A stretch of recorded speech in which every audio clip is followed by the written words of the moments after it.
Olá, aqui é a professora Lívia e hoje nós vamos falar sobre MMC ou MDC. É uma dúvida que muita gente tem, um questionamento que muita gente faz. Quando usar um, quando usar o outro? Por isso eu optei por esse ser o nosso primeiro vídeo do canal.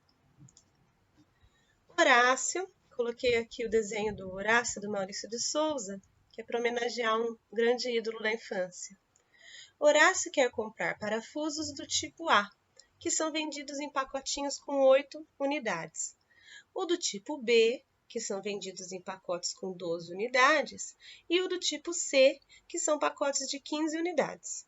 Ele precisa comprar quantidades iguais dos 3 tipos. Para que isso ocorra, qual que é o número mínimo de pacotes do tipo A que ele precisa comprar? Vamos interpretar esse problema.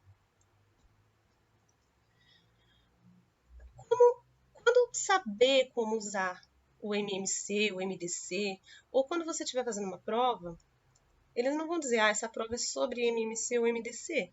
Eles vão dar o problema e você vai ter que encontrar uma forma de solucionar esse problema. Como saber quando usar o MMC, o MDC? Vamos pegar algumas dicas aqui na interpretação do enunciado, tá? Primeiro, ele precisa de quantidades iguais de cada tipo. Tá? Então, quantidades iguais. O que isso quer dizer? Comum. Uma coisa comum entre o pacote de 8, de 12 e de 15. Uma quantidade comum. Então, essa palavra já chama lá, o comum. Eu preciso achar uma coisa comum. Um número mínimo de pacotes. Então, eu preciso achar um mínimo comum. Então, aí já dá uma dica de que eu vou usar o mínimo múltiplo comum. Por que é mínimo múltiplo comum? Eu preciso encontrar um múltiplo, um número que seja ao mesmo tempo múltiplo de 8, de 12 e de 15. Então, o que isso quer dizer? Que quando eu multiplicar 8 por um número x, 12 por um número y e 15 por um número z, eu vou obter o mesmo número. E ele tem que ser o mínimo. Eu posso obter vários múltiplos desses números, mas eu quero saber o menor número que seja múltiplo deles. Por isso, eu vou usar o mínimo múltiplo comum. Para encontrar o MMC, eu tenho que fazer um processo que chama fatoração. O MDC também, mas vamos fazer primeiro o MMC, que é a questão aqui do nosso problema. Então, eu vou fatorar os números 8, 12 e 15. Como que eu faço a fatoração? Eu vou colocar aqui esses números um ao lado do outro e uma barra aqui para dividi-los pelos números primos. O que são os números primos mesmo? Os números primos são aqueles que, dividindo somente por um e por eles mesmos, que a gente vai obter um número inteiro, tá?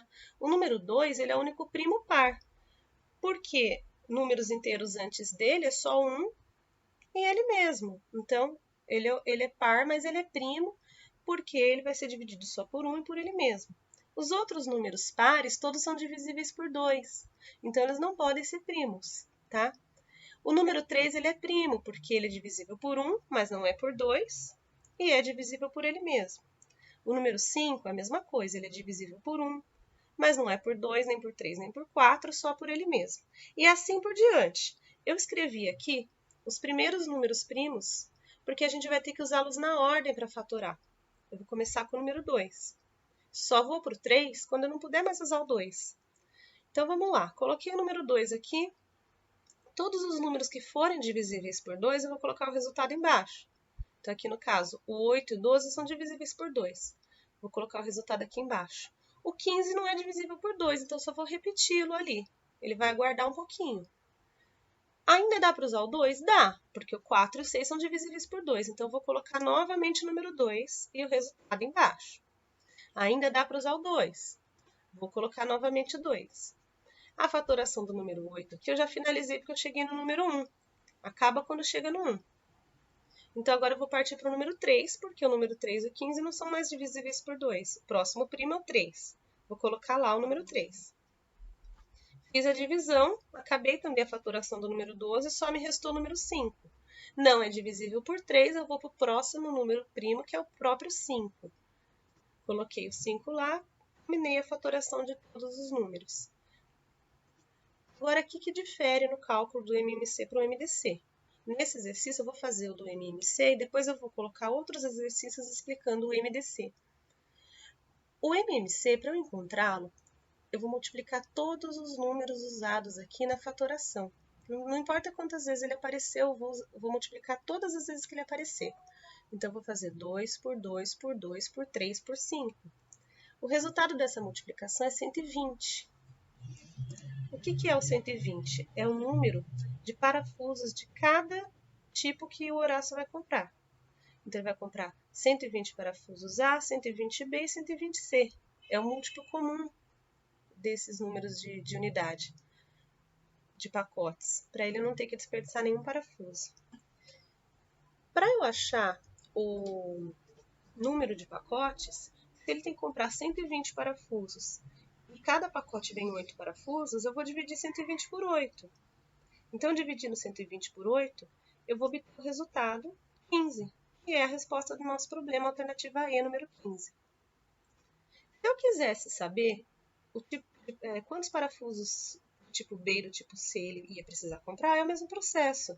Eu vou dividir o número total de parafusos de cada tipo, que é o 120, por 12, que é quantos parafusos vem no pacotinho B, e eu vou ter 10 pacotes B. 120 por 15, que vem 15 parafusinhos em cada pacotinho C, eu vou achar 8 pacotinhos de parafuso C. Se o problema perguntasse para mim, por exemplo, quantos pacotes de parafuso o Horácio ia comprar no total, eu ia somar aqueles 15 com os 10 e o 8, que é 15 do tipo A, 10 do tipo B e 8 do tipo C, e eu ia obter 33 pacotes de parafuso, certo? Eu espero que nesse primeiro problema eu tenha ajudado a entender um pouquinho do mínimo múltiplo comum.